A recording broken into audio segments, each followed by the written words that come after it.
Monster Hunter Wilds is finally coming to an end, and the G-Rank expansion is going to begin, and like most people, I want to give my hot takes on what I want in the expansion. These takes are going to range from things I think nobody is going to agree with, they are steaming hot, flaming takes, and the others are things that will probably be more agreeable. Alright, let's begin. First off, I want to see more monsters from the dead Monster Hunter titles. This can be Frontier, Monster Hunter Online, or that Monster Hunter Explore game. It's really annoying that a lot of these Monster Hunters that are no longer being supported are almost impossible to go back to. Like, I think the only known playable one right now is Frontier, so it'd be nice to at least experience a lot of the monsters that are pretty much lost forever. I don't know why Capcom won't preserve these games in some way, but the only way we're gonna get them is if they get brought into the newer Monster Hunters. So if that's just how it is, then that's what I want. I'm also not even a big fan of some of the fights in their respective games. Like, I can only speak for Frontier, but the fact that it is on such an old engine and the monsters are so limited in movesets really makes me wish that they brought them forward into a later game with a revamped moveset that's more modern. So yeah, more Frontier monsters that we have not seen before besides Espionage would be nice. The chances are really low, but hey, I can ask. Alright, this next one's gonna be really controversial, but please God, no more underwater combat. I don't know what the fuck the YouTubers were smoking to get Capcom to like listen to them, because the fact that they put underwater combat in for one segment during the Lagiacrus fight that they brought into Wilds is insane, because that shit sucks ass. I am someone who has played through Monster Hunter 3 Ultimate. I know how the underwater combat works. There is no salvaging that. It wasn't fun in that game, and it still isn't fun in Wilds. Please God, get this shit out of here forever. It's not fun to lose half my moveset. It's not fun to get restricted in where I'm allowed to go and how I'm allowed to move against the monster. I hate it. You're just taking all my tools away and putting me in this encounter where it feels like every mistake I make isn't my mistake because the controls are so fucking bad. And on top of that, they put the clutch claw in also? Like, why is this here? We don't need this, man. Because they knew that it was going to be impossible to move in like a coherent way. So they had to put in this system where you could latch onto the monster to bypass the whole like awful dog water underwater combat stuff. And in the end, you just get a mishmash of every mechanic I absolutely hate. This game doesn't need it. I don't want to see it anymore. Never let it happen again. I cannot handle it. Okay, leaving that slightly controversial one, let's go to one that I think more people can kind of agree on. As soon as the G-Rank expansion hits, I want there to be a way to skip all the charm upgrades to go to the max level by using G-Rank materials, specifically monster materials. I think it is ridiculous that near the end of the game, in Wilds, in its current state, you will sometimes have to go back and farm for low rank or high rank mining materials or small monster materials. That shit needs to go. I'm tired of it. If I'm in G-Rank, I do not want to go back ever. All I want to happen is that you just take, let's say, Agitator, you give it another level 4 or 5, have it so that I can just grind exclusively G-Rank stuff to skip straight to level 4. That is all, thank you. All right, next thing. I know this is gonna happen, so I'm gonna come at it from that angle. But when we inevitably get our G-Rank slot machine endgame, please make it more ethical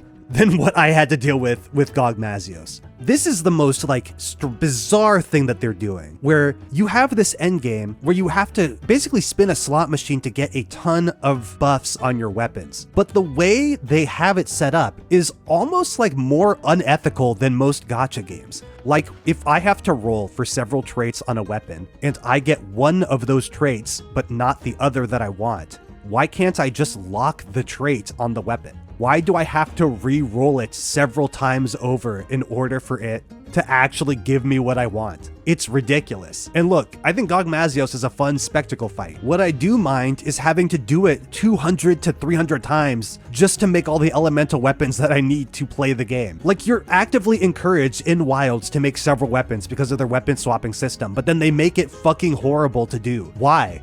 Make it easier to make builds. No one's gonna get hurt if it is just more simple to make a build you can hunt the monsters with. I don't know why they need to put this barrier. It really just makes no sense. And obviously, if I had the choice, I wouldn't have them put in this weird-ass slot machine randomized endgame. But look, we know they're gonna do it. I know how this works. I'm not stupid.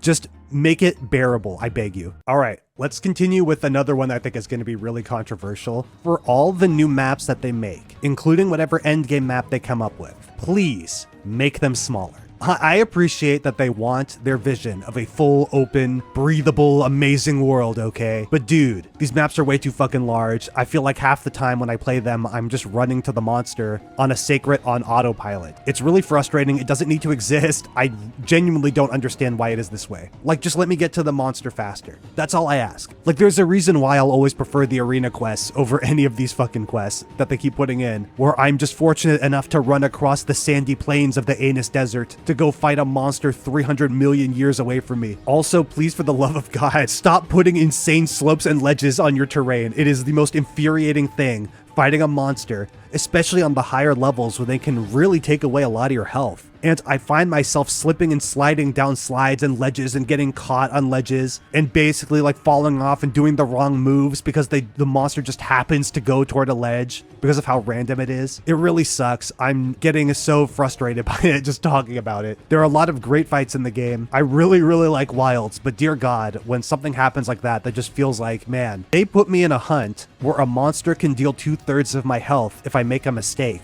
or worse, one-shot me. And then they made it so that the terrain can just fuck me over for no reason, out of my control. Just stop taking control away from me. It would be a lot better that way. Like, it goes beyond just a funny Monster Hunter moment I could have with my friends when it literally is like the decision maker between whether or not I lose the hunt for everybody.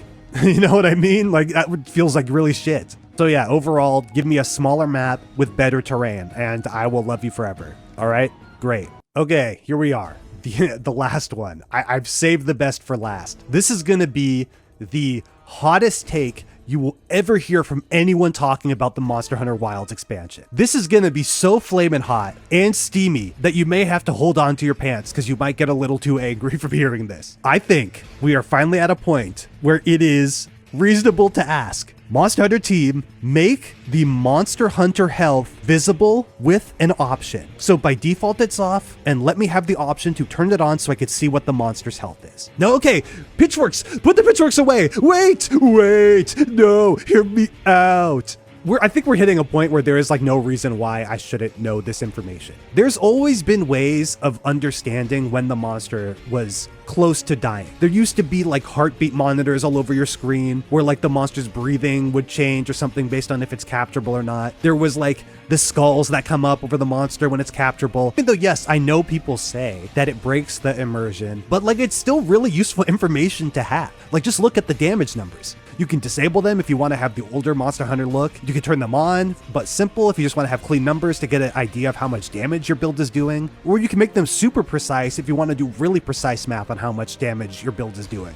Giving players this type of information is useful for decision making, and I think the monster health would contribute to that. Like if I just had the option to turn it on and see how my damage was doing in relation to the monster health, that would help me make a ton of decisions. Like how much damage am I really losing besides seeing my number go down when I change this one thing about my build? Or like, what if the monster is in a state where its health gets capped? Because there are monsters, like Gogmazios for example, where when they're changing phases, you literally cannot do damage to them. Savage Omega is another fight where you literally cannot do damage to it when it's changing areas. It's really useful information to have, and I don't know why we don't have the option to turn it on and see it. Like, I get they still want to preserve this vision of Monster Hunter being this like hunting simulator in an open, living, breathing world, but man, when I'm rolling the slot machine on Gogmazios power element bullshit and I'm like going up against war machines from alternate dimensions, I feel like at some point it's okay if it gives me some useful information as a video game. We can hit that point. And if people really don't like it, they don't have to force it on everyone.